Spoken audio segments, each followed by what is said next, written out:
C is an artificial language. You might wonder, isn't that obvious? It's a language for computers, not for humans, right? You're absolutely right. Languages can be broadly divided into two categories: natural and artificial.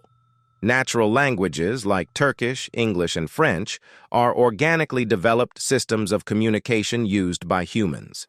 They are rich in complexity, nuance, and cultural context. Artificial languages, however, are intentionally created for specific purposes, such as programming or artificial intelligence. They follow strict, defined rules. Examples include C, C++, Java, and Python. But did you know that some programming languages sound more natural than others?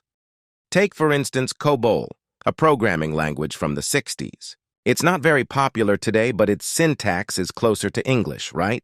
Or consider this SQL statement. It almost reads like an English sentence. Now, let's examine some C code.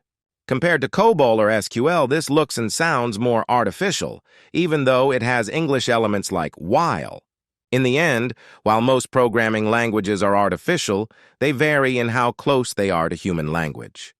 C, like many others, is closer to a machine than to a human. If you find this topic interesting, I recommend checking out a related Stack Overflow question. You'll find the link in the comments. See you in the next video.